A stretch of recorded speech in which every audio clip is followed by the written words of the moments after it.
അപ്പോൾ ഞങ്ങൾ തീരുമാനിച്ചു എന്താണെങ്കിലും തൃശ്ശൂരേക്ക് വീണ്ടും വരണം.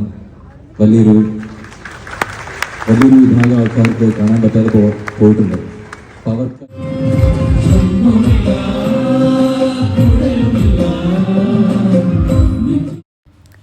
ഗുരുവായൂർ അമ്പലത്തിൽ നന്ദഗോവിന്ദം ഭജൻസ് വന്ന ദിവസം ഉണ്ടായ തിരക്ക് നമ്മളെല്ലാവരും കണ്ടതാണ്. അന്ന് നന്ദഗോവിന്ദ ഭജൻസിനെ നവീനെ ഒന്ന് കാണാൻ പോലും പറ്റിയില്ല എന്ന് പറയുന്ന ഒരുപാട് പേരുണ്ടായിരുന്നു. അങ്ങനെ കാണാൻ പറ്റാത്തവർക്കെല്ലാം തന്നെ കൊള്ളന്നൂർ ശ്രീ കാർത്യായനി ദേവി ക്ഷേത്രത്തിൽ വെച്ചിട്ട് കാണാൻ സാധിച്ചിട്ടുണ്ട് എന്നാണ് എനിക്ക് തോന്നുന്നത്. തൃക്കാർത്തിക മഹോത്സവവുമായി ബന്ധപ്പെട്ട് ശ്രീ കാർത്യായനി ദേവി ക്ഷേത്രം കൊള്ളന്നൂർ വെച്ച് നടന്ന സാന്ദ്രാനന്ദലയം എന്ന് പേരിട്ടിരിക്കുന്ന നന്ദഗോവിന്ദം ഭജൻസിൻ്റെ പരിപാടി നിലവിളക്ക് കൊളുത്തിക്കൊണ്ട് ക്ഷേത്രം തന്ത്രിയും മറ്റു ഭാരവാഹികളും നന്ദഗോവിന്ദം ഭജൻസിലെ നവീനും ചേർന്നുകൊണ്ട് ഉദ്ഘാടനം ചെയ്തുകൊണ്ട് നന്ദഗോവിന്ദം ഭജൻസിലെ നവീൻ ഭക്തജനങ്ങളായ എല്ലാവരോടും കൂടി പറഞ്ഞതൊന്ന് നമുക്ക് കേട്ടു നോക്കാം. അപ്പോൾ മണികണ്ഠജി പറഞ്ഞപ്പോൾ തന്നെ ഞങ്ങൾക്ക് ഇവിടെ എത്രയും പേര് കാത്തിരിക്കുകയാണെന്ന് മനസ്സിലായി.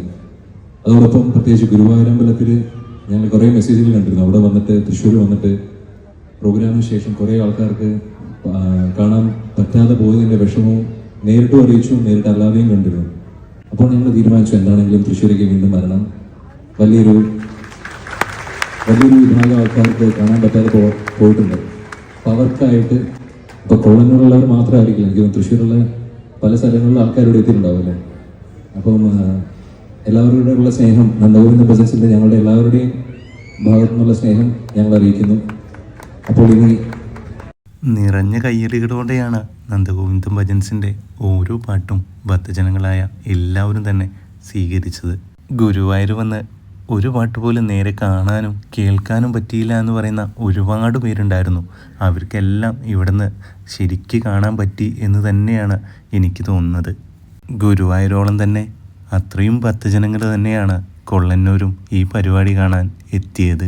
സ്റ്റേജിൽ മുന്നിലും അതുപോലെ തന്നെ വിവിധയിടങ്ങളിലായിട്ട് ഒരുപാട് സ്ക്രീനും വെച്ചുകൊണ്ട് എല്ലാവർക്കും തന്നെ പരിപാടി വ്യക്തമായിട്ട് കാണുന്ന രീതിയിൽ തന്നെയാണ് ഈ ക്ഷേത്രത്തിൻ്റെ ഭാരവാഹികൾ ഈ പരിപാടി സംഘടിപ്പിച്ചതെന്ന് എടുത്തു പറയേണ്ടത് തന്നെയാണ്. അപ്പോൾ ഇന്നലെ നിങ്ങൾക്ക് എത്ര പേർക്ക് കാർത്യായനി ദേവി ക്ഷേത്രത്തിൽ വന്നിട്ട് കൊള്ളന്നൂർ വന്നിട്ട് നന്ദഗോവിന്ദം ഭജൻസിനെ കാണാൻ സാധിച്ചു എന്ന് തീർച്ചയായിട്ടും കമൻറ്റിലൂടെ ഒന്ന് പറയാൻ മറക്കരുത്. അതുപോലെ തന്നെ ഇനിയും കാണാൻ ആഗ്രഹമുണ്ട് എന്ന് പറയുന്നവരും നമ്മുടെ കൂട്ടത്തിലുണ്ട്. അങ്ങനെയുള്ളവരാണ് നിങ്ങളെങ്കിൽ അതും ഒന്ന് കമൻറ്റിലൂടെ പറയാൻ മറക്കരുത്. ഈ വീഡിയോ ഇഷ്ടപ്പെട്ടാൽ ലൈക്ക് ചെയ്യാനും ഇതുപോലുള്ള വീഡിയോസിന് വേണ്ടിയിട്ട് നമ്മുടെ ചാനലൊന്ന് സബ്സ്ക്രൈബ് ചെയ്ത് സപ്പോർട്ട് ചെയ്യാനും വേണ്ടി നിങ്ങൾ ശ്രദ്ധിക്കുക. അപ്പോൾ മറ്റൊരു വീഡിയോ ആയിട്ട് കാണാം. ബൈ.